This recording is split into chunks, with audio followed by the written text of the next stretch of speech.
धंधा करने की आग है, लेकिन घर की जिम्मेदारी और ईएमआई की वजह से नौकरी छोड़ नहीं पा रहा हूं। मुझे नौकरी छोड़कर अपना बिजनेस शुरू करने की बहुत इच्छा है, लेकिन सर पर ईएमआई, घर का खर्च और फैमिली की जिम्मेदारियां इतनी हैं कि रिस्क लेकर इस्तीफा देने की हिम्मत ही नहीं हो रही।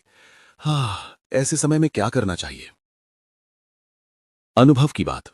दोस्त, सबसे पहले एक बात दिमाग में अच्छी तरह बैठा ले। अगर घर की जिम्मेदारियों की वजह से तुम नौकरी नहीं छोड़ रहे हो, तो ये तुम्हारी कायरता नहीं है, ये तुम्हारी मैच्योरिटी है। इंस्टाग्राम पर मोटिवेशन के डोज पिलाने वाले फेक गुरु अगले महीने की 1 तारीख को तुम्हारी ईएमआई और बच्चों की स्कूल फीस भरने नहीं आने वाले।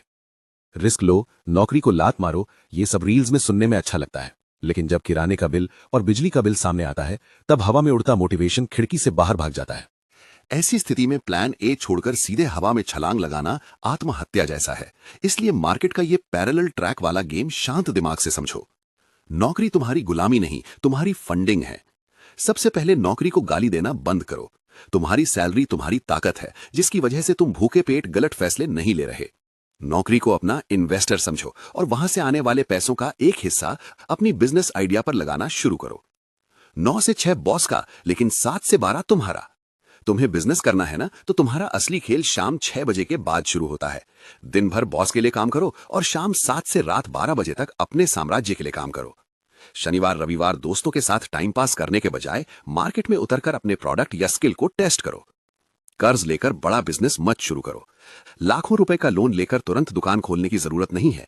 जो भी बिजनेस करना है उसे छोटे स्तर से शुरू करो। फ्रीलांसिंग करो, ऑनलाइन सेल शुरू करो या जान पहचान के लोगों को सर्विस देना शुरू करो।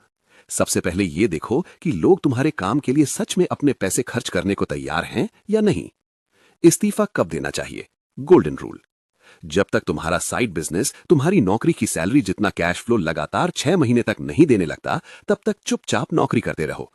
जिस दिन तुम्हारी अपनी सिस्टम तुम्हारा और तुम्हारे घर का खर्च उठाने के लायक बन जाए, उस दिन कॉलर टाइट करके वो इस्तीफा बॉस की टेबल पर रख देना।